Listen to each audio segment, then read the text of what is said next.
إن الحمد لله نحمده ونستعينه ونستغفره ونعوذ بالله من شرور أنفسنا ومن سيئات أعمالنا من يهده الله فلا مضل له ومن يضلله فلا هادي له ونشهد أن لا إله إلا الله وأن محمدا عبده ورسوله الذي أرسله بالحق بشيرا ونذيرا وداعيا إلى الله بإذنه وسراجا منيرا فقد قال الله تعالى في كلامه المجيد والفرقانه الحميد أعوذ بالله من الشيطان الرجيم بسم الله الرحمن الرحيم إن الله لا يحب من كان مختالا فخورا صدق الله العلي العظيم وصدق رسوله النبي الكريم ونحن على ذلك من الشاهدين والشاكرين والحمد لله رب العالمين عن عبد الله بن مسعود رضي الله تعالى عنه عن النبي صلى الله عليه وسلم لا يدخل الجنة من كان في قلبه مثقال ذرة من كبر رواه مسلم وقال الله تعالى في شان حبيبي ومحبوبه مخبرا وآمرا إن الله وملائكته يصلون على النبي يا أيها الذين آمنوا صلوا عليه وسلموا تسليما اللهم صل على سيدنا مولانا محمد وعلى آل سيدنا محمد اللهم صل مولانا محمد وعلى آل سيدنا যেখানে থাকো যেভাবে থাকো নবীজির সুন্নাত মেনে নাও তাতে শান্তি তাতে মুক্তি যদিও তুমি মরে যাও আল্লাহুম্মা সাল্লি مولانا محمد وعلى آل سيدنا مولانا محمد صلاة يا رسول الله عليكم سلام يا حبيب الله عليكم صلاة يا رسول الله عليكم سلام يا حبيب الله عليكم لا إله إلا الله لا إله لا إله إلا الله لا إله لا إله لا إله إلا الله لا إله إلا الله محمد رسول الله صلى الله عليه وسلم উপস্থিত মুআজ্জাজ মুহতারাম, সম্মানিত মুসলিয়ান ইকরাম, যারা আসছেন এবং আসতেছেন সকলের প্রতি সালাম। আসসালামু আলাইকুম ওয়া রাহমাতুল্লাহি ওয়া বারাকাতুহু। আল্লাহ পাকের তারিফ প্রশংসা গুণগান করছি সেই মহান মনিবের প্রতি, যে মহান মনিব আমাদেরকে দীর্ঘ একটি সপ্তাহের পর আল্লাহর ঘর মসজিদে আসার এবং বসার তৌফিক দান করেছেন। আল্লাহকে সেজদা করার, রাসূল পাক সাল্লাল্লাহু আলাইহি সাল্লামের উপর দুরূদ এবং সালাম পেশ করার তৌফিক ভিক্ষা দান করেছেন সে মহান মনিবের দরবারে আমরা সকলে কালিমাতুশ শুকরিয়া আদায় করছি, বলি আলহামদুলিল্লাহ। দরুদ এবং সালাম পেশ করছি বিশ্ব মানবতার মুক্তির দূত, বিশ্ব জগতের শ্রেষ্ঠ নবী নবী মুহাম্মদ রাসূলুল্লাহ সাল্লাল্লাহু আলাইহি সাল্লামের উপর, যে নবীকে আল্লাহ পাক এই দুনিয়ার জমিনে রহমত হিসাবে, বরকত হিসাবে, ভয় প্রদর্শক হিসাবে আল্লাহ তাআলা প্রেরণ করেছেন। এমন একটি রহমতের নবী আমরা পেয়েছি, সেই প্রশংসায় আবার বলি আলহামদুলিল্লাহ। বীর মুজাহিদ শহীদদের রূহের মাগফিরাত কামনা করছি। ইসলামের সূচনা লগ্ন থেকে শুরু করে আজ পর্যন্ত যত মুমিন মুসলমান ইসলামের জন্য শাহাদাতের পেয়ালা পান করেছেন, সকল শাহাদাতের কবরগুলা আল্লাহ পাক যেন শাহাদাতের সকল শাহাদাতের কবরগুলা যেন জান্নাতুল ফেরদাউসের উচ্চ মাকাম দান করে, বলি আমিন। এবং তাদের সাথেও যেন আমাদেরকে আল্লাহ পাক কবুল আর মঞ্জুর করে, বলি আমিন। গত জুমায় আলোচনা করেছিলাম চারিত্রিক গুণাগুলি সম্পর্কে। আজকে আলোচনা করব চরিত্রহীন গুণাবলী সম্পর্কে। যে মানুষের চরিত্রের মধ্যে যে গুণগুলা থাকলে জাহান্নামে যেতে হবে, যে গুণগুলা থাকলে দুনিয়া অপদস্থ হতে হবে, কবরে অপদস্থ হতে হবে, হাসরে অপদস্থ হতে হবে, সেই গুণগুলা সম্পর্কে আলোচনা করব। যতটুকু সম্ভব এই গুণগুলা থেকে আমরা বিরত থাকব, অর্থাৎ আখলাকে জামিমা সম্পর্কে আজকে আলোচনা করব। মানব চরিত্রের খারাপ দিকগুলা, যে খারাপ দিক আপনার মধ্যে থাকলে আপনি জান্নাতে যেতে পারবেন না, জাহান্নামে যেতে হবে। এই খারাপ দিকগুলা, খারাপ গুণগুলা, খারাপ চরিত্রগুলা আমাদের মধ্যে থেকে থাকলে এগুলো আমাদের থেকে ডিলিট করতে হবে, আমাদের থেকে মুছে ফেলতে হবে। তাহলে আমরা এই দুনিয়ার জমিন থেকে মুমিন, মুহসিন, মুসলমান বান্দা হিসেবে আমরা দুনিয়া থেকে বিদায় নিয়ে যেতে পারব এবং দুনিয়া, কবর এবং হাসর, ফুলসিরাত, মিজান সকলখানে আমরা আমাদের সম্মান আল্লাহ তাআলা বৃদ্ধি করে দিবেন, ওজনের পাল্লা ভারী করে দিবেন। আল্লাহ পাক যেন আমাদের সকলকে তৌফিক ভিক্ষা দান করে, সকলে বলি আল্লাহুম্মা আমিন।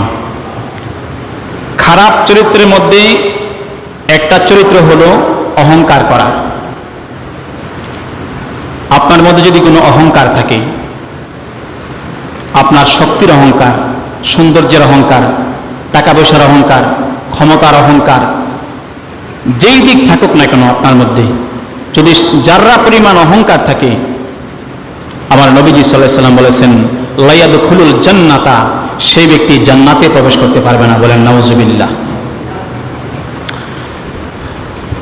আল্লাহ রাব্বুল আলামিন পবিত্র কোরআনে সূরা নিসা আয়াত নাম্বার 36-এ আল্লাহ পাক বলেন বিসমিল্লাহির রহমানির রহিম ইন্নাল্লাহা লা ইউহিব্বু মান কানা মুখতালান ফাখুরা আল্লাহ পাক বলেন সূরা নিসার 36 নম্বর আয়াতে আল্লাহ পাক বলেন, নিশ্চয়ই আল্লাহ পাক দাম্ভিক অহংকারীকে ভালোবাসে না, পছন্দ করে না। দাম্ভিক অহংকার যার মধ্যে থাকবে, যে কোনো বিষয় হোক, আপনার মধ্যে যদি অহংকার থাকে, আল্লাহ পাক পবিত্র কোরআনে বলছেন যে আমি আল্লাহ পাক ওই সকল অহংকারীদেরকে আমি মহাব্বত করি না, পছন্দ করি না। লা ইউহিব্বু, আল্লাহ পাক পছন্দ করেন না এবং করবেনও না, বর্তমানে করেন না, ভবিষ্যতেও করবেন না। লা ইউহিব্বু, যার মধ্যে অহংকার রয়েছে, দাম্ভিক অহংকার যার মধ্যে রয়েছে, আল্লাহ পাক তাদেরকে পছন্দ করেন না। এবং রাসূল পাক সাল্লাল্লাহু আলাইহি সাল্লাম একটা হাদিসের মধ্যে বলেছেন, মুসলিম শরীফের হাদিস, রাসূল পাক সাল্লাল্লাহু আলাইহি সাল্লাম বলেছেন, আব্দুল্লাহ ইবনে মাসউদ রাদিয়াল্লাহু তাআলা আনহু হাদিস বর্ণনা করেন, আন আব্দুল্লাহ ইবনে মাসউদ রাদিয়াল্লাহু তাআলা আনহুমা আনিন নবী সাল্লাল্লাহু আলাইহি ওয়াসাল্লাম, আব্দুল্লাহ ইবনে মাসউদ রাদিয়াল্লাহু তাআলা আনহু হাদিস বর্ণনা করেন রাসূল পাক সাল্লাল্লাহু আলাইহি সাল্লাম থেকে, তিনি শুনেছেন, বলেছেন রাসূল পাক সাল্লাল্লাহু আলাইহি সাল্লাম বলেছেন, আনিন নবী সাল্লাল্লাহু আলাইহি ওয়াসাল্লাম লা ইয়াদখুলুল জান্নাতা, ওই মুমিন মুসলমান জান্নাতে প্রবেশ করতে পারবে না, মান কানা ফি কলবিহি মিসকাল যাররাতিন মিন কিবর, যার অন্তরের মধ্যে যাররা পরিমাণ অহংকার রয়েছে, আমার নবীজি বলেছেন ওই মুমিন মুসলমান কোনদিন জান্নাতে প্রবেশ করতে পারবে না। নাউজুবিল্লাহ বলি। যাররা কাকে বলে জানেন? একটা তিলকে 70 ভাগ করার পরে, একটা তিলকে 70 ভাগ করার পরে যে অংশটা হবে ওইটার নাম হলো জাররা। এই জাররা পরিমাণ যার অন্তরের মধ্যে অহংকার থাকবে, টাকা পয়সার অহংকার, শক্তির অহংকার, ক্ষমতার অহংকার, সৌন্দর্যের অহংকার, পড়ালেখার অহংকার, অল বিষয়, যেই কোনো বিষয় আপনার মধ্যে যদি জাররা পরিমাণ অহংকার ঢুকে যায়, আমার নবীজি বলেছেন লা ইয়াদখুলুল জান্নাতা, সেই জান্নাতে প্রবেশ করতে পারবেন না। নাউজুবিল্লাহ বলি। আল্লাহ রাব্বুল আলামিন সূরা লোকমানের 18 নম্বর আয়াতে একই কথা বলেছেন, ইন্নাল্লাহা লা ইউহিব্বু কুল্লা মুখতালিন ফাখুর। আল্লাহ পাক বলেন, একই কথা বলেন, নিশ্চয়ই আল্লাহ পাক দাম্ভিক অহংকারীকে পছন্দ করে না, ভালোবাসে না। প্রথমে বলেছেন সূরা নিসার 36 নম্বর আয়াতে, আবারও তিনি বলেছেন সূরা লোকমানের 98 নম্বর আয়াতে, নিশ্চয়ই আল্লাহ পাক দাম্ভিক অহংকারীকে আল্লাহ পাক কোনোদিন পছন্দ করেন না। আল্লাহ পাকের ভালোবাসা অর্জন করতে গেলে আমাদেরকে আমাদের থেকে অহংকার মুক্ত জীবন করতে হবে। আকলাকে হামিদার অন্তর্ভুক্ত আমাদেরকে হইতে হবে, আকলাকে জামিমা আমাদের থেকে ডিলিট করতে হবে। অহংকার মানুষ কি কি ধরনের করে, অহংকারের কি কি ধরন রয়েছে? অন্তরে অহংকার পোষণ করা 1 নাম্বার। আপনি অন্তরের মধ্যে কোনো অহংকার পোষণ করেন কিনা? চাল চলন, কর্মকাণ্ডের মাধ্যমে আপনার মধ্যে অহংকার আছে কিনা?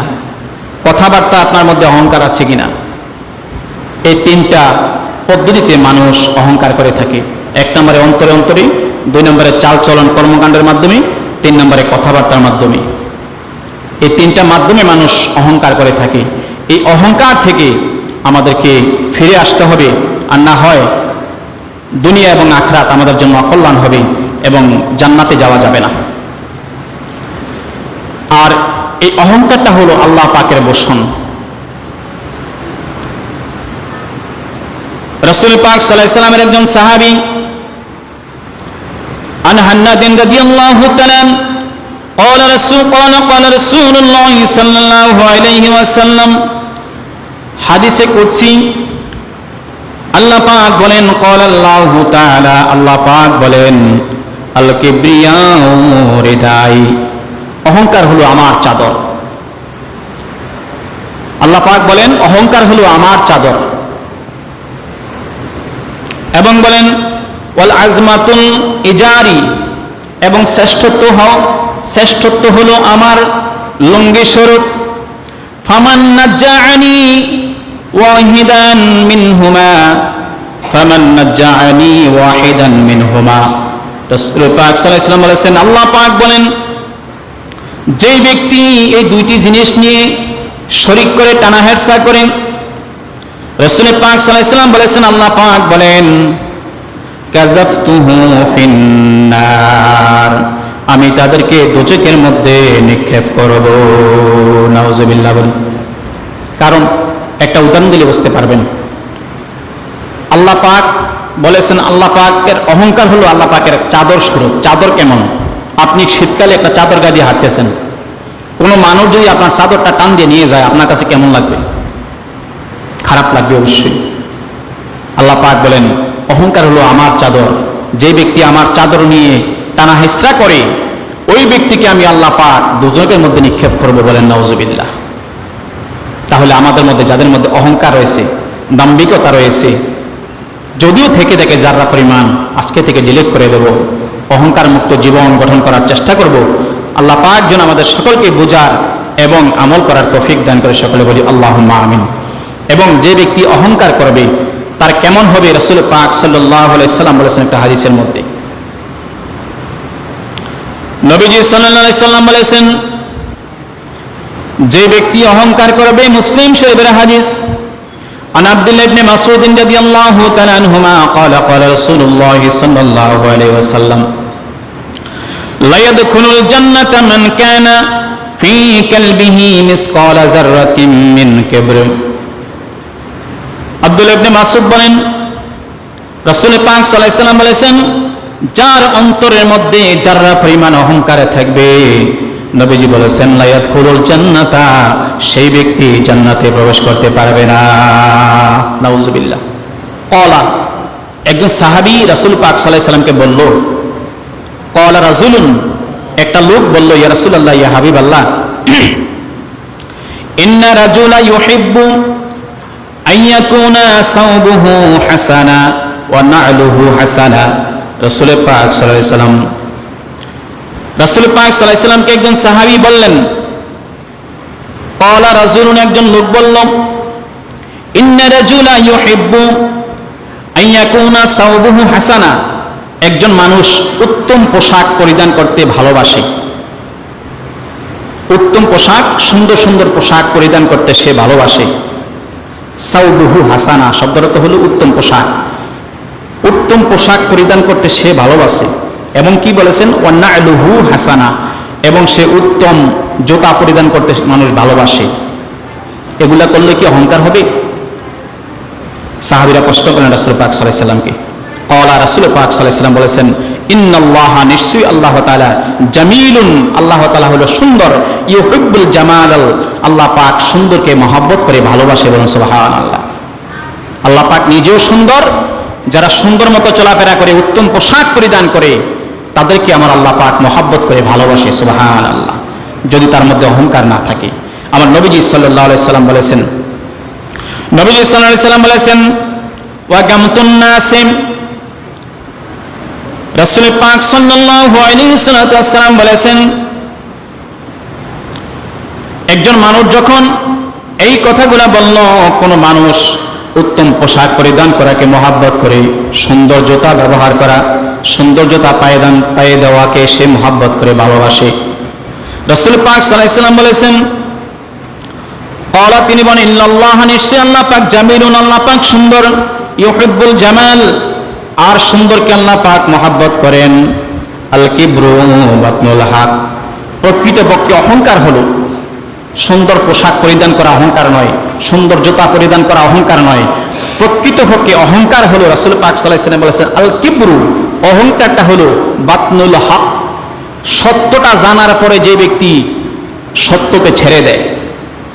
যে জিনিসটা সত্য, হক, আপনি সত্য জানছেন, সত্যটা জানার পরেও আপনি সত্যের দিকে নাই, আপনি মিথ্যার দিকে চলে গেছেন, ওইটা হলো অহংকার।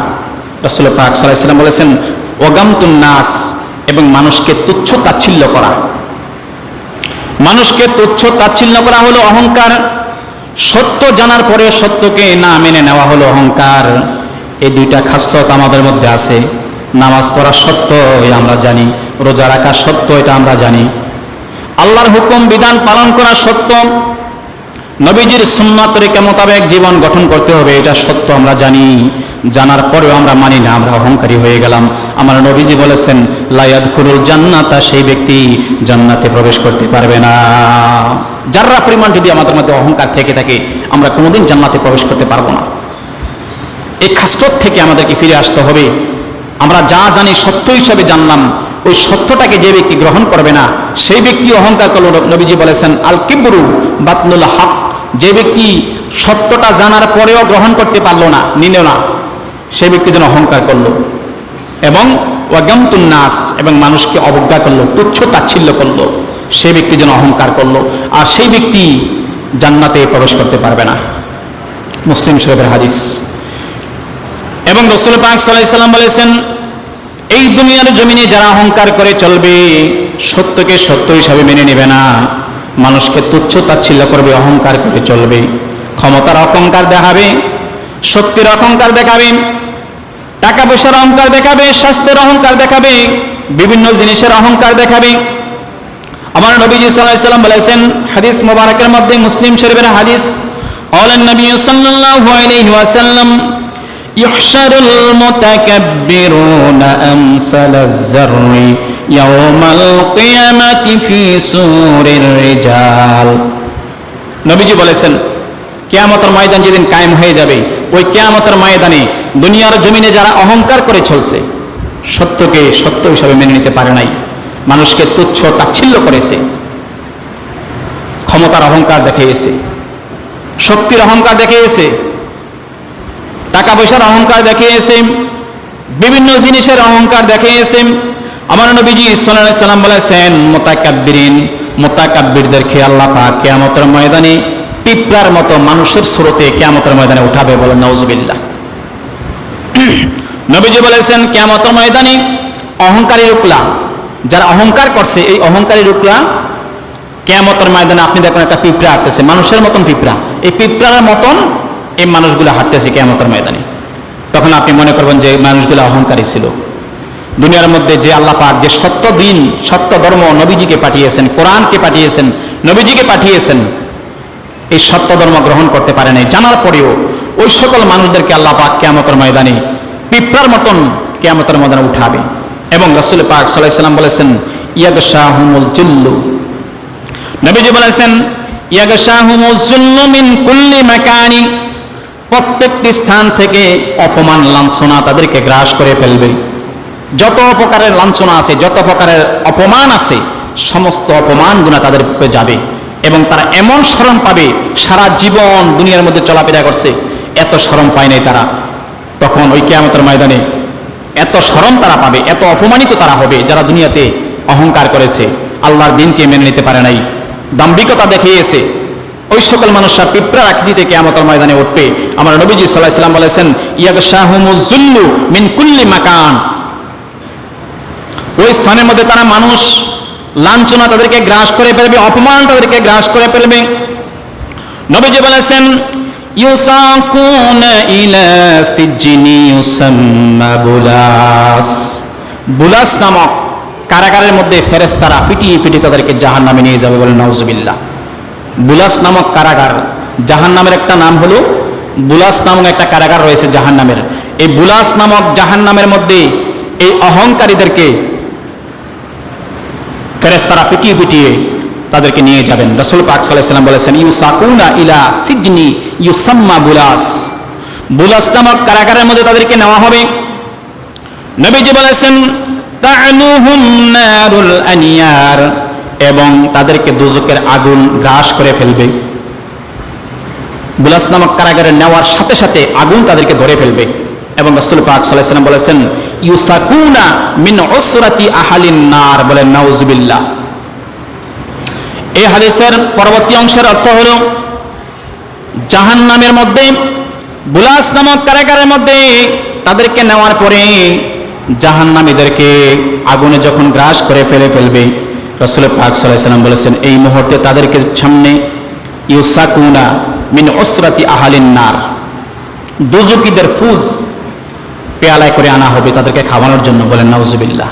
দোজখের মধ্যে মানুষকে ফোড়ার পরে ফুটতে শরীর থেকে যে রক্ত বার হবে, মরক্ত বাইর হবে, ফুজ বাইর হবে, এই ফুজগুলা, গরম রক্তগুলা, গরম ফুজগুলা পেয়ালায় করে এই অহংকারীদের সামনে আনা হবে, তাদেরকে খাওয়ানো হবে, নাউজুবিল্লাহ বলে।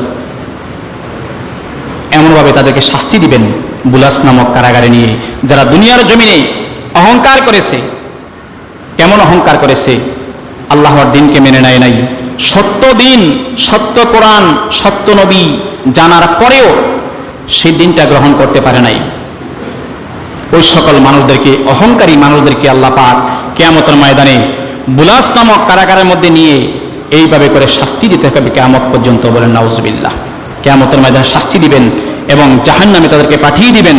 আল্লাহ পাক যেন আমাদের সকলকে যেন এই সকল জাহান্নামীদেরকে অহংকার থেকে আমাদেরকে মুক্ত করে আল্লাহ পাক যেন আমাদের সকলকে কোমল ভাষা ও নম্র ভাষায় আল্লাহ পাকের বিধান, আল্লাহ পাকের সত্য ধর্ম, রাসূল পাক সাল্লাল্লাহু আলাইহি ওয়াসাল্লামের সুন্নাহ তরিকা মোতাবেক সত্যকে যেন আমরা গ্রহণ করতে পারি। আল্লাহ পাক যেন আমাদের সকলকে তৌফিক ভিক্ষা দান করে। সকলে বলি আল্লাহুম্মা আমিন। তাহলে আমরা অহংকার থেকে মুক্ত থাকবো। 1 নাম্বার বদামল, 1 নাম্বার আখলাকে জামিমা, নিন্দনীয় চরিত্র হলো অহংকার করা। অহংকারের পোষণ, অহংকারের ধরন বলছিলাম 3 ধরনের। 1 ধরনের অন্তরে অহংকার পোষণ করা, 2 নম্বরে চাল চলনে অহংকার পোষণ করা, কর্মকাণ্ডের মধ্যে অহংকার করা, 3 নম্বরে কথাবার্তার মধ্যে অহংকার পোষণ করা। এই কাজগুলো থেকে যেন আমরা ফিরে থাকতে পারি, আল্লাহ পাক যেন তৌফিক দান করে, বলি আমিন। 2 নম্বর চারিত্রিক, 2 নম্বর চরিত্রহীন গুণ হলো হিংসা করা। অহংকার এবং হিংসা এই দুটোটাই আমাদের মধ্যে আছে। হিংসা রোগটা প্রথমে চালু হয়েছে জান্নাত থেকে। আদম আলাইহিস সালামকে সৃষ্টির পরে আল্লাহ পাক যখন শয়তানকে বলেছিলেন, আজাজিলকে বলেছিলেন সেজদা করার জন্য, শয়তান তখন কি বলেছিলেন? হিংসা করেছিলেন, আমি আদম থেকে বড়, আদম মাটি থেকে তৈরি আর আমি হইলাম আগুন থেকে তৈরি, আমি কোনোদিন মাটিকে সেজদা করব না। আগুন যায় উপরের দিকে, মাটি যায় নিচের দিকে, আমি আদম থেকে বড়, আমি কেন আদমকে সেজদা করব? হিংসা। আদম আলাইহিস সালাম যখন আদমকে যখন সেজদা করে নেই, আল্লাহ পাক শয়তানকে দুনিয়া থেকে, আল্লাহ পাক শয়তানকে জান্নাত থেকে দুনিয়ার মধ্যে বিতাড়িত করে দেন। আবা ওয়াস্তাকবারা ওয়া কানা মিনাল কাফিরিন। শয়তান যখন অহংকার করেছিলেন, আল্লাহ পাক শয়তানকে কাফেরের কুফার বানিয়ে দিলেন। বলেন নাউজুবিল্লাহ। তখন শয়তান হিংসা শুরু করে দিয়েছে। আদম আলাইহিস সালাম যখন জান্নাতে মা হাওয়ার সাথে থাকতেছেন, শয়তান তো সহ্য হয় না, হিংসা শুরু হয়ে গেছে। কিভাবে আদম আলাইহিস সালামকে দুনিয়া থেকে, কিভাবে আদম আলাইহিস সালামকে জান্নাত থেকে দুনিয়ার মধ্যে আনা যায়? এই হিংসা শুরু হয়ে গেছে। এই হিংসা থেকে বাঁচতে হলে আমাদেরকে বেশি বেশি সূরা ফালাক বেশি বেশি পড়বেন। আল্লাহ পাক সূরা ফালাকের মধ্যে একটা আয়াত দিয়েছেন, ওয়া মিন শাররি হাসিদিন ইযা হাসাদ। আর হিংসকের হিংসা থেকে, অনিষ্ট থেকে আশ্রয় চাই যখন ওই হিংসক হিংসা করে। সূরা ফালাক, নাস বেশি বেশি পড়বেন, তখন আপনার প্রতি হিংসকের হিংসাটা লাগবে না। আল্লাহ পাক যেন আমাদের সকলকে তৌফিক দান করে। সকলে বলি আল্লাহুম্মা আমিন। আল্লাহ পাক বলেন, ওয়া মিন শাররি হাসিদিন ইযা হাসাদ। আর হিংসকের অনিষ্ট থেকে আশ্রয় চাই যখন হিংসক হিংসা করে। হিংসা যে ব্যক্তি করবে, হিংসা করার কারণে মানুষের ন্যাক আমল আল্লাহ পাক ধ্বংস করে দেয়। কেমন ধ্বংস করে দেয়? রাসূল পাক সাল্লাল্লাহু আলাইহি ওয়াসাল্লাম বলেছেন, আবু দাউদ শরীফের হাদিস, ক্বালা নবী সাল্লাল্লাহু আলাইহি ওয়াসাল্লাম, ইয়্যাকুম ওয়াল হাসাদ। উম্মতেরা রে, তোমরা হিংসা দূর করো, হিংসা থেকে পরিত্যাগ করো, হিংসা তোমাদের থেকে ডিলিট করে দাও। কারণ ফাইন্নাল হাসাদা ইয়াকুলুল হাসানা। কেননা হিংসা মানুষের ন্যাক আমলকে ধ্বংস করে দেয়। বলেন নাউজুবিল্লাহ। সমাজের মধ্যে শুধু হিংসা, এক ব্যবসায়ীর ভিতরে হিংসা, এক লোক আরেক লোকের ভিতরে হিংসা। সে সমাজের মধ্যে বড় হবে কেন? সে সমাজের মধ্যে ভালো টাকা পয়সা মালিক হবে কেন? তাকে কিভাবে নামানো যায়, এই চিন্তা শুধু মানুষের, শুধু হিংসা। এদিক দিয়ে নামাজও পড়ে, ওদিক দিয়ে হিংসা করে। রাসূল পাক সাল্লাল্লাহু আলাইহি ওয়াসাল্লাম বলেছেন, যে ব্যক্তি ফজরের নামাজটা পড়লো, দোয়া টোয়া করে গিয়ে মানুষের প্রতি হিংসা শুরু করে দিল, রাসূল পাক সাল্লাল্লাহু আলাইহি ওয়াসাল্লাম বলেছেন তার ফজরের নামাজ সব শেষ। জুমার নামাজ পড়ে গেল, জুমার নামাজ পড়ে ইবাদত বন্দেগী করে গেল, যাইয়া শুরু করেছে হিংসা করা মানুষের প্রতি, আমার নবীজি বলেছেন সব শেষ, ডিলিট হয়ে গেল সবকিছু। রাসূল পাক সাল্লাল্লাহু আলাইহি ওয়াসাল্লাম বলেছেন, ইয়্যাকুম হাসাদ। উম্মতেরা রে, তোমরা হিংসা থেকে পরিত্যাগ করো, হিংসা পরিত্যাগ করো। কেননা ফাইন্নাল হাসাদা ইয়াকুলুল হাসানা। কেননা হিংসা মানুষের ন্যাক আমল ধ্বংস করে দেয়। একটা ন্যাক আমল থাকে না হিংসা করার কারণে। কেমন ধ্বংস করে দেয় নবীজি বলেছেন, মুসলিম আবু দাউদ শরীফের হাদিস, রাসূল পাক সাল্লাল্লাহু আলাইহি ওয়াসাল্লাম বলেছেন, কামা যেইভাবে তাকুলু খেয়ে ফেলে, ভক্ষণ করে ফেলে, নারু আগুন, হাতাবা কাঠকে যেইভাবে আগুন খেয়ে ফেলে। মা বোনেরা বা আমরাও যারা লাকড়ি দিয়ে চুলার মধ্যে রান্না বান্না করি, লাকড়িটা দেওয়ার পরে চুলার মধ্যে আগুনের যেভাবে লাকড়িটাকে শেষ করে দেয়, হিংসা মানুষের সকল নেক আমল ধ্বংস করে দেয়। এই হাদিস যদি আপনার অন্তরের মধ্যে যাররা পরিমাণ লাড়া দেয়, কোনোদিন মানুষের প্রতি হিংসা করবেন না, হিংসা করতে পারবেন না। তবে ঈর্ষা করা যাবে, ঈর্ষা করা জায়েজ। হিংসা এক জিনিস, ঈর্ষা হলো আরেক জিনিস। ঈর্ষা করা জায়েজ। ঈর্ষা না করলে আপনি বড় হইতে পারবেন না। আপনি ঈর্ষা করবেন, সমাজের মধ্যে এই ব্যক্তি বিদেশ গিয়েছে, সুন্দর একটা বিল্ডিং করেছে, আমিও বিদেশ যাব, তার মতো সুন্দর একটা বিল্ডিং করব, আমিও টাকা পয়সার মালিক হবো। এটার নাম হলো ঈর্ষা, এটার নাম ঈর্ষা। ঈর্ষা করা জায়েজ। ঈর্ষা না করলে আপনি বড় হইতে পারবেন না। এই লোকটা ভালো শিক্ষিত, আমিও ভালো শিক্ষিত হব। ওনার ছেলে ভালো শিক্ষিত হইতেছে, ওনার ছেলে ভালো শিক্ষিত হইলে ভালো উপর চলে গেছে, আমার ছেলেটাকে আমি ভালো শিক্ষিত করব। এটার নাম হলো ঈর্ষা। এই ঈর্ষা করা জায়েজ, কিন্তু হিংসা করা জায়েজ নয়। হিংসা করা হারাম, কবিরা গুনাহ। আল্লাহ পাক যেন আমাদের সকলকে এই হিংসার রোগ থেকে আমাদেরকে হেফাজত করে বলি আমিন। নবীজি বলেছেন, ইয়াকুমুল হাসাদ, উম্মতেরা রে হিংসা পরিত্যাগ করো, ফাইনাল হাসাদা ইয়াকুলুল হাসানা, নিশ্চয়ই হিংসা তোমাদের নেক আমল ধ্বংস করে দেয়। কামা যেইভাবে তাকুলু খেয়ে ফেলে, নারু আগুন, হাতাবা কাঠকে যেইভাবে আগুন খেয়ে ফেলে, হিংসা মানুষের নেক আমলকে ওইভাবে ধ্বংস করে দেয়। আবু দাউদ শরীফের হাদিস। আরেকটা হাদিসের মধ্যে আছে, বুখারী এবং মুসলিম শরীফের হাদিস, রাসূল পাক সাল্লাল্লাহু আলাইহি ওয়াসাল্লাম বলেছেন, তোমরা একে অপরের হিংসা করো না, একে অপরকে ঘৃণা করো না, একে অন্যের ক্ষতি করার জন্য কৌশল করো না। আমরা কৌশলবন্দি করি, কিছু কিছু লোক একজনকে হিংসা করার পরে একজনকে ক্ষতি করার জন্য কৌশল অবলম্বন করি।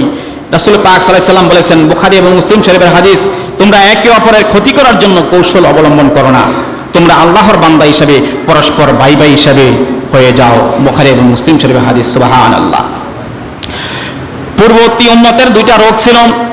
এক নম্বর রোগ হলো, রাসূল পাক সাল্লাল্লাহু আলাইহি ওয়াসাল্লাম বলেছেন, দাব্বা ইলাইকুম দাউল উমামি কাবলাকুমুল হাসাদু ওয়াল বাগদা।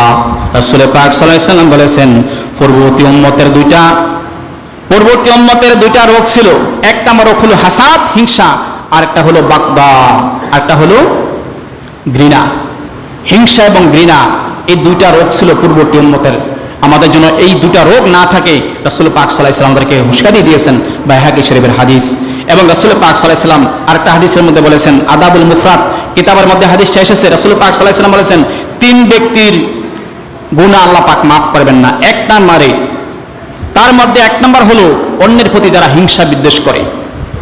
তিন ব্যক্তির গুনাহ আল্লাহ পাক মাফ করবেন না। আদাবুল মুফরাদ কিতাবের হাদিস, রাসূল পাক সাল্লাল্লাহু আলাইহি ওয়াসাল্লাম বলেছেন, এর মধ্যে এক নম্বর হলো মানুষের প্রতি যারা হিংসা বিদ্বেষ করে, তাদেরকে আল্লাহ পাক মাফ করবেন না।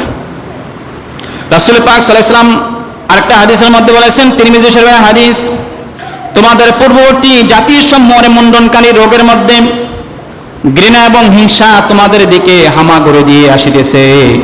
আমি চুল মুন্ডনের কথা বলছি না, নবীজি বলেছেন আমি চুল মুন্ডনের কথা বলছি না, বরং আমি দিনের মুন্ডনকারী বলছি। হিংসা বিদ্বেষ, এই হিংসা বিদ্বেষ মানুষকে ধ্বংস করে দেয়।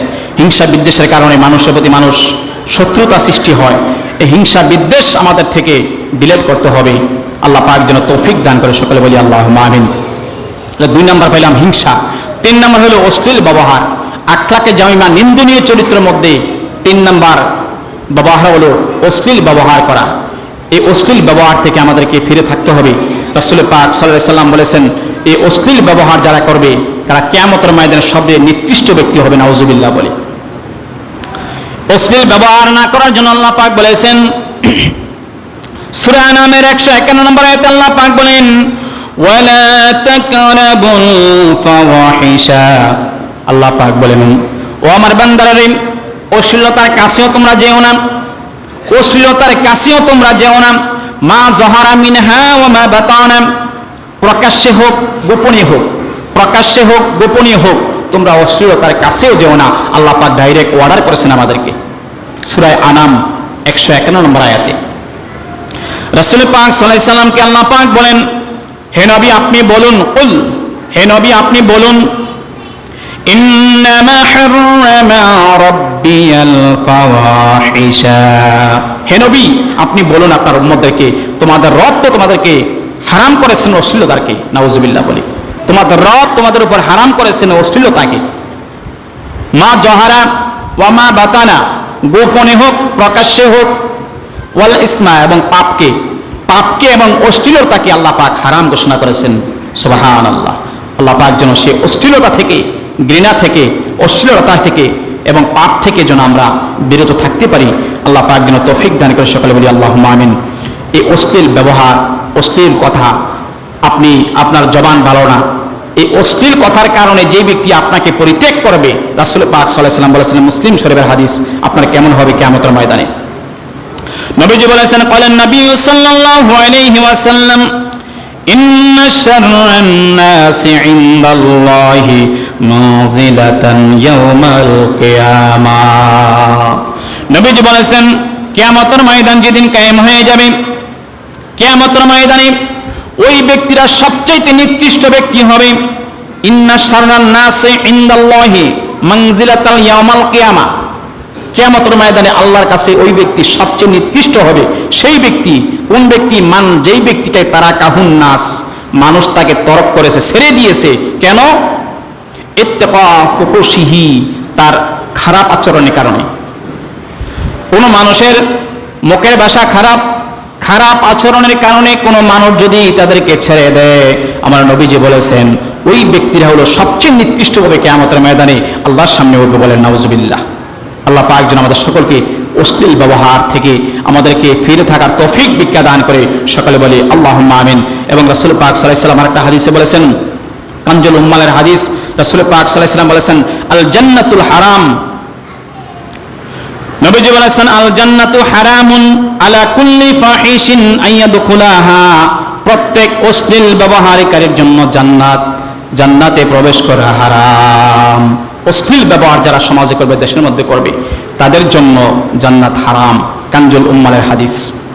আল্লাহ পাক যেন আমাদের সকলকে এই অশ্লীল ব্যবহার থেকে আমাদের জন্য ফিরে থাকতে পারি, আল্লাহ পাক যেন তৌফিক দান করে। সকলে বলি আল্লাহুম্মা আমিন। 4 নম্বর হলো মিথ্যা এবং প্রতারণা করা, আখলাকে জামিয়ার অন্তর্ভুক্ত। খারাপ চরিত্রের মধ্যে একটা হলো মিথ্যা কথা বলা, প্রতারণা করা, মিথ্যা সাক্ষী দেওয়া, নিজের স্বার্থের জন্য আদালতে গিয়ে মিথ্যা সাক্ষী দেওয়া, বিভিন্ন জায়গার মধ্যে মিথ্যা সাক্ষী দেওয়া, বিচার আস্থানের মধ্যে মিথ্যা সাক্ষী দেওয়া, এটা হলো আপনার মধ্যে আকলাই জামিমান, চরিত্রহীনের লক্ষণ। নবীজি বলেছেন, আল্লাহ পাক পবিত্র কোরআনে বলেছেন মিথ্যা প্রতারণা না করার জন্য। সূরা বাকারার 42 নম্বর আয়াতে, ওয়ালা তালবিসুল হাক্কা বিল বাতিলি ওয়া তাকতুমুল হাক্কা ওয়া আনতুম তা'লামুন। আল্লাহ পাক বলেন, তোমরা সত্যের সাথে মিথ্যাকে মিশ্রণ করো না। সত্যকে সত্য বলো, মিথ্যাকে মিথ্যা বলো। ওয়া তাকতুমুল হাক্কা, এবং জেনে শুনে তোমরা সত্যকে গোপন করো না। ওয়া আনতুম তা'লামুন, তোমরা জেনে শুনে সত্যকে তোমরা গোপন করো না, সত্যের সাথে মিথ্যাকে মিশ্রণ করে ফেলো না।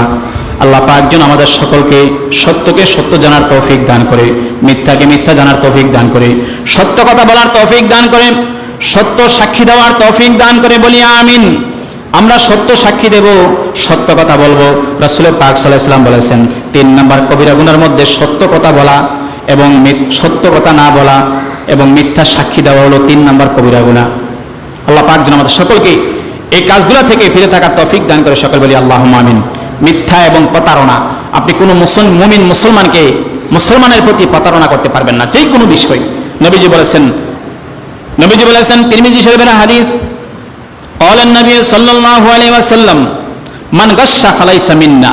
যে ব্যক্তি প্রতারণা করলো, এক মুসলমান আরেক মুসলমানকে প্রতারণা করলো, নবীজি বলেছেন ফালাইসা মিন্না, সে আমার উম্মতের দলভুক্ত নয়। তো উম্মতের, রাসূল পাক সাল্লাল্লাহু আলাইহি ওয়াসাল্লামের উম্মতের দলভুক্ত না হয়ে আপনি 5 ওয়াক্ত নামাজ পড়েও আপনি জান্নাতে যেতে পারবেন না, আপনি যদি কোনো মুমিন মুসলমানকে প্রতারণা করেন। প্রতারণা কিভাবে করেন আমি বহুবারও বলেছিলাম। বিভিন্ন ক্ষেত্রে, ব্যবসা বাণিজ্য ক্ষেত্রে, কৃষি সম্পদ বিক্রি করার সময়, বিভিন্ন ক্ষেত্রে আপনি ব্যবসা বাণিজ্য ক্ষেত্রে আপনি প্রতারণা করতে পারবেন না। সকল বিষয়ে আপনি কোনো দিকে প্রতারণা করতে পারবেন না। যদি আপনি প্রতারণা করেন, কিয়ামতের ময়দানে রাসূল পাক সাল্লাল্লাহু আলাইহি ওয়াসাল্লামের উম্মতের খাতায় আপনার নামটা থাকবে না। আল্লাহ পাক যেন আমাদের সকলকে যেন বোঝে এবং আমল করার তৌফিক দান করে। সকলে বলি আল্লাহুম্মা আমিন। প্রতারণা কি জিনিস আমরা সকলেই বুঝি। একটা কাঁচা কাঁঠাল, এটা ফাঁকবে না, ভিতরে ঢুকে দিয়েছে মাল, 1 ঘন্টা 2 ঘন্টা বা একদিন পরে ফেঁকে গেছে। এই যে প্রতারণা করলেন, নবীজি বলেছেন ফালাইসা মিন্না, সে আমার দলভুক্ত নয়, বলেন নাউজুবিল্লাহ। বিভিন্ন জিনিসের মধ্যে ফরমালিন দিলেন, মানুষকে ঠকালেন, মানুষের স্বাস্থ্যহানি করলেন। আপনি ফরমালিন দেওয়ার সাথে সাথে মানুষ কষ্ট হলো, মানুষের শরীর নষ্ট হলো, মানুষ রোগে আক্রান্ত হলো, আপনি প্রতারণা করলেন। কিয়ামতের ময়দানে রাসূল পাক সাল্লাল্লাহু আলাইহি ওয়াসাল্লামের উম্মতের খাতার মধ্যে আপনার নামটা থাকবে না, একমাত্র প্রতারণা করার কারণে। আল্লাহ পাক যেন সকল ব্যবসার ক্ষেত্রে যেন আমরা প্রতারণা করতে না পারি, আল্লাহ পাক যেন আমাদেরকে তৌফিক দান করে, আমরা যেন প্রতারণা না করি, মুমিন মুসলমানের প্রতি কোনো মানুষের প্রতি যেন প্রতারণা না করতে পারি। আল্লাহ পাক যেন তৌফিক দান করে, সকলে বলি আল্লাহুম্মা আমিন। এবং মিথ্যার আশ্রয় না নেওয়া, প্রতারণা করে মিথ্যার আশ্রয় যারা নেবে, একটা মানুষ যখন মিথ্যা কথা বলে তখন তার কেমন হবে? রাসূল পাক সাল্লাল্লাহু আলাইহি ওয়াসাল্লাম বলেছেন, তিরমিজি শরীফের হাদিস, ইজা কাযাবাল আব্দু, কোন মুমিন মুসলমান যখন প্রতারণা করে, কোন মুমিন মুসলমান যখন প্রতারণা করে, রাসূল পাক সাল্লাল্লাহু আলাইহি ওয়াসাল্লাম বলেছেন, ইজা কাযাবাল আব্দু, যখন কোন বান্দা মিথ্যা কথা বলে, তাবাআদা আনহু মালাকু মিলান মিন নাতানি মা জাআ বিহি। তিরমিজি শরীফের হাদিস, রাসূল পাক সাল্লাল্লাহু আলাইহি ওয়াসাল্লাম বলেছেন, কোন ব্যক্তি যখন প্রতারণা করে, কোন ব্যক্তি যখন মিথ্যা কথা বলে, তখন মিথ্যা কথার দুর্গন্ধে আল্লাহর রহমতের ফেরেশতারা তার থেকে 1 মাইল দূরে সরে যায়, বলেন নাউজুবিল্লাহ। রাসূল পাক সাল্লাল্লাহু আলাইহি ওয়াসাল্লাম বলেছেন, মিলান মিন নাতানিল মা জাআ বিহি। রাসূল পাক সাল্লাল্লাহু আলাইহি ওয়াসাল্লাম বলেছেন, আল্লাহর রহমতের ফেরেশতারা ওই ব্যক্তি থেকে 1 কিলোমিটার 1 মাইল দূরে সরে যায়, আল্লাহর রহমতের ফেরেশতা, বলেন নাউজুবিল্লাহ। যখন আপনি প্রতারণা করেন, মিথ্যায় আশ্রয় নেন, আপনি যখন মিথ্যা কথা বলার শুরু করে দেন, আল্লাহ পাক যেন আমাদের সকলকে মিথ্যা থেকে হেফাজত করে, বলি আমিন। 5 নাম্বার আখলাকে জামিমার গুণ হলো, 5 নাম্বার হলো গীবত, পরনিন্দা করা। আপনি যদি গীবত পরনিন্দা করেন, তাহলে আপনার চরিত্রের মধ্যে আখলাকে জামিমা ঢুকে গেল, আখলাকে হামিদা আপনি গ্রহণ করতে পারলেন না। আল্লাহ পাক যেন আমাদের সকলকে আখলাকে জামিমা ডিরেক্ট করে আখলাকে হামিদাগুলা গ্রহণ করার তৌফিক দান করে, সকলে বলি আল্লাহুম্মা আমিন। নবীজি সাল্লাল্লাহু আলাইহি সাল্লাম আমাদেরকে জানিয়ে দিয়েছেন, আল্লাহ পাক পবিত্র কোরআনে বলেছেন, সূরা হুজরাতের, ওয়ালা ইয়াগতাব বা'দুকুম বা'দা। আল্লাহ পাক বলেন, ও আমার বান্দারা রে, তোমরা একে অপরের গীবত করো না, তোমরা একে অপরের গীবত করো না।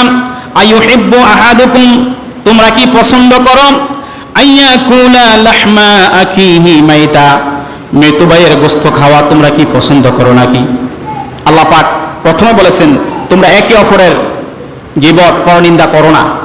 আইয়ুহিব্বু আহাদুকুম, তোমরা কি পছন্দ করো, আইয়াকুলা, বক্ষণ করতে, লাহমা আখিহি মাইতান, তোমার মৃত ভাইয়ের গোশত খাওয়া তোমরা কি পছন্দ করো? আল্লাহ পাক আবারও উত্তর দিলেন, ফাকারিহতুমুহু, না না না, তোমরা এই কাজগুলো তোমরা পছন্দ করো না। অর্থাৎ তোমরা মৃত্যু ভাইয়ের গোশত খাওয়া যেমন পছন্দ করো না, তেমনি তোমরা এক ভাইয়ের অন্য ভাই গীবত, শিকায়াত এগুলা করবা না। আল্লাহ পাক যেন আমাদের সকলকে বোঝার তৌফিক দান করে, সকলে বলি আল্লাহুম্মা আমিন। আর একটা হাদিস আলোচনা করে শেষ করে দিচ্ছি। রাসূল পাক সাল্লাল্লাহু আলাইহি ওয়াসাল্লাম বলেছেন, বাইহাকি শরীফের হাদিস, গীবত পরনিন্দা সম্পর্কে রাসূল পাক সাল্লাল্লাহু আলাইহি ওয়াসাল্লাম কি বলেছেন, আল গীবাতু আশাদ্দু মিনাল জিনা। আপনি যদি এক ভাইয়ের গীবত শুরু করে দেন, দোকানে পাটে বসে বসে গীবত করেন, পরনিন্দা করেন, ওই ভাইটা সামনে নাই, আমার নবীজি বলেছেন, আল গীবাতু আশাদ্দু মিনাল জিনা। একটা মানুষ জিনা করার পরে যেই অপরাধ করেছে আল্লাহর কাছে, রাসূল পাক সাল্লাল্লাহু আলাইহি ওয়াসাল্লাম বলেছেন, গীবাতটা হলো জিনার থেকে আরো বেশি মারাত্মক গুনাহ, বলেন নাউজুবিল্লাহ। ক্বালু, সাহাবীরা বলল, ইয়া রাসূলুল্লাহ সাল্লাল্লাহু আলাইহি ওয়াসাল্লাম, কাইফা আল গীবাতু আশাদ্দু মিনাল জিনা, জিনার থেকে আবার গীবত কেমনে বড় হয়? আমাদের একটু জানান না, আমরা তো বুঝি না। কারণ একটা মানুষ, নারী পুরুষ, বিয়ের পরে হোক বিয়ের আগে হোক, যখন জিনা করে তাদের শাস্তি আছে।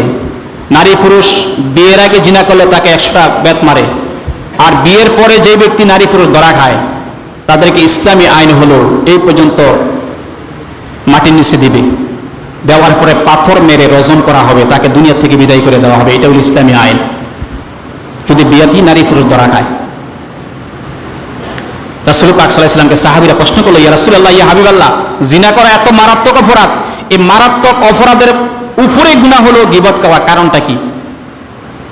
নবীজি বলেছেন, ক্বালা, রাসূল পাক সাল্লাল্লাহু আলাইহি ওয়াসাল্লাম বলেছেন, ইন্না রাজুলান লা ইয়াজানি ইয়াতুবুহু ও আমার উম্মতেরা তোমরা শুনে নাও, একটা নারী পুরুষ যখন জিনা করে ফেলে, জিনা করার পরে যদি সে মনে করে আমি জিনা করে ফেলছি, জিনা করার পরে অনুতপ্ত হয়, আল্লাহর কাছে মাপ চায়, আল্লাহ না বুঝে শয়তানের ফেরে ফেলে জিনাটা করে ফেলছি, আল্লাহ তোমার কাছে তওবা করতেছি, জীবনে কোনোদিন আর এই কাজ করব না। যদি সে তওবা করে, রাসূল পাক সাল্লাল্লাহু আলাইহি ওয়াসাল্লাম বলেছেন ফায়াতুবুল্লাহু আলাইহি ফায়াগফিরুল্লাহু লাহু, আল্লাহ পাক তার তওবা কবুল করে তাকে জীবনের গুনাহ মাফ করে বেগুনাহ মাসুম বানিয়ে দেয়। সুবহানাল্লাহ। জিনা করার পরে আল্লাহর কাছে মাপ চাইলে আল্লাহ তাআলা কি করে দেয়? জীবনের গুনাহ মাফ করে, একটা গুনাহও নাই, বেগুনাহ মাসুম বানিয়ে দেয়। রাসূল পাক সাল্লাল্লাহু আলাইহি ওয়াসাল্লাম বলেছেন ওয়া ইন্না সাহিবাল গিবাতু, কোন ব্যক্তি যদি কোন ব্যক্তির প্রতি গীবত গায়, ওয়া ইন্না সাহিবাল গিবাতে, কোন ব্যক্তি যদি কোন ব্যক্তির প্রতি গীবত গায়, লা ইয়াগফিরুল্লাহু, ওই ব্যক্তি যদি, যেই ব্যক্তি যার জন্য গীবত গাইল সেই ব্যক্তি যদি মাফ না করে, আমার নবীজি বলেছেন হাত্তা ইয়াগফিরুল্লাহু হাত্তা ইয়াগফিরা হালাহু সহিবুহু, মানে যার জন্য গীবত গাইল সেই যদি মাফ না করে, কিয়ামতের ময়দানেও সে আসামি দাঁড়িয়ে যাবে, আল্লাহ তাআলা তাকে মাফ করবেন না। বলেন নাউজুবিল্লাহ। যার জন্য আপনি গীবত গাইলেন, দোকানে বাটে বসে বসে, এখানে বসে বসে গীবত গাইলেন, একটা মানুষ ভুল করতেই পারে, কারণ শয়তান মানুষের পিছনে লাগা আছে, কখন তার থেকে একটা খারাপ কাজ করা যায়, শয়তান আমাদের পিছনে লাগা আছে। হয়তো সে খারাপ কাজ করছে, খারাপ কাজ করার পরে আল্লাহর কাছে তওবা করে ফেলছে, তার গুনাহ মাফ হয়ে গেছে, এরপর আপনি যদি তার গীবতরা গেয়ে বেড়ান, রাসূল পাক সাল্লাল্লাহু আলাইহি ওয়াসাল্লাম বলেছেন হাত্তা ইয়াগফিরাহা লাহু সাহিবুহু, ততক্ষণ পর্যন্ত আল্লাহ তাআলা মাফ করবেন না তাকে, যতক্ষণ পর্যন্ত যার জন্য গীবত গাইল সে মাফ না করলো, ততক্ষণ পর্যন্ত আল্লাহ তাকে মাফ করবে না। এই জন্য আল গীবাতু আশাদ্দু মিনাল জিনা, জিনার চেয়ে বড় গুনাহ হলো গীবত গাওয়া। বলেন নাউজুবিল্লাহ। বাইহাকী শরীফের হাদিস।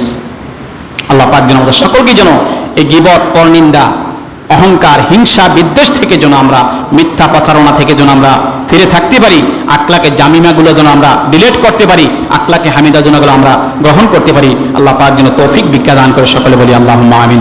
ওয়া আখিরু দাওয়ানা আলহামদুলিল্লাহি রাব্বিল আলামিন।